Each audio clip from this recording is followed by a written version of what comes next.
അങ്ങനെ Real മാഡ്രിഡും UCL-ന്റെ semi കാണാതെ പുറത്തേക്ക്. ഇന്നലെ ബയേൺ മ്യൂണിക്കിനെതിരായിട്ട് നടന്ന ക്വാർട്ടർ ഫൈനലിന്റെ രണ്ടാം പാദ മത്സരത്തിൽ നാണം കെട്ട രീതിയിലാണ് റയൽ തോറ്റു പുറത്തായേക്കുന്നത്. ഈ നാണം കെട്ട തോൽവി എന്ന് പറയുമ്പോഴേ പലരെങ്കിലും പിരിവയ്ക്കുന്ന ചുളിച്ചേക്കാം. പക്ഷേ 89-ാം മിനിറ്റ് വരെ 4-4 എന്ന അഗ്രഗേറ്റ് സ്കോറാണ്.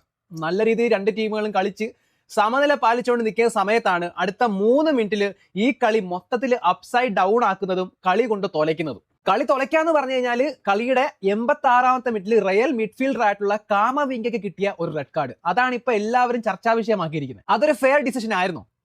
എന്റെ അടുത്ത് ചോദിച്ചാൽ നിസ്സംശയം ഞാൻ പറയും ഒരിക്കലുമല്ല. It's not fair. കാരണം 86 മിനിറ്റ് നിൽക്കുന്ന ഒരു കളി, അതും ഇത്രയും ഇമ്പോർട്ടന്റ് ആയ ഒരു ക്വാർട്ടർ ഫൈനലിലെ സെക്കൻഡ് ലീഗ് 4-4 അഗ്രഗേറ്റ് സ്കോറിൽ നിൽക്കുന്ന ഒരു നൂലിൽ നിൽക്കുന്ന കളിയാണ്. ആ സമയത്ത് ഒരു യെല്ലോ കാർഡ് കണ്ടിട്ട് നിൽക്കുകയാണ് കാമവിംഗ. ആ സമയത്താണ് ഹാരി കെയ്നെ ഫൗൾ ചെയ്യുന്നത്. ഓബിയസ്ലി ഇറ്റ്സ് എ ഫൗൾ ആണ്, ക്ലിയർ കട്ട് ഫൗൾ ആണ്. പക്ഷേ ഒരു യെല്ലോ കാർഡ് ഒഫൻസ് അവിടെ നമ്മൾ കാണുന്നില്ല. ആ അവസരത്തിലാണ് നമ്മൾ റെഫറിയുടെ തീരുമാനത്തെ നമ്മൾ ചോദ്യം ചെയ്യുന്നത്.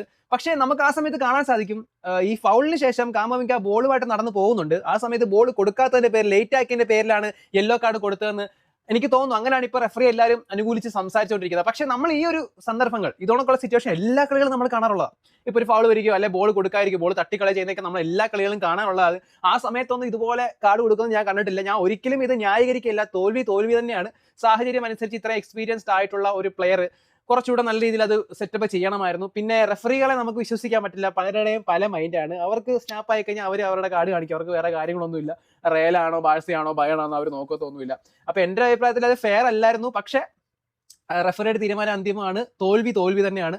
നാണം കെട്ട് തോറ്റെന്ന് പറഞ്ഞാൽ ഏറ്റവും വലിയ കാരണം ഇതാണ്, കളി കൊണ്ട് തൊലച്ചതാണ്. കാരണം 89 മിനിറ്റ് വരെ സമനില നിന്ന കളി, കുറെ സബ്സ്റ്റിറ്റ്യൂഷനൊക്കെ റയൽ നടത്തിയിരുന്നു. കാരണം ഇനി എക്സ്ട്രാ ടൈം കളിച്ച് മുന്നോട്ട് പോകാന്നുള്ളൊരു സബ്ബൊക്കെ നടത്തി നിന്നൊരു ടീമാണ് പെട്ടെന്ന് 89 മിനിറ്റിന് ശേഷം കളി മൊത്തം കൊണ്ട് കളയുന്നത്. പിന്നെ ക്രെഡിറ്റ് എന്തായാലും ബയേൺ കൊടുക്കണം. റയലിനെക്കാട്ടിലും വളരെ ബെറ്റർ ആയിട്ടാണ് ബയേൺ കളിച്ചുകൊണ്ടിരിക്കുന്നത്. ഫസ്റ്റ് ലെഗ് ആണെങ്കിലും ഈ സെക്കൻഡ് ലെഗ് ആണെങ്കിലും. ഈ സെക്കൻഡ് ലെഗിൽ നമ്മുടെ ഒലീസയുടെ ലെഫ്റ്റിൽ നിന്നുള്ള കൊടുക്കലും അതുപോലെ തന്നെ നമ്മുടെ ദിയാസിന്റെ ആ ഒരു ഡിസൈസീവ് ഗോളും നമുക്ക് എടുത്തു വരണം.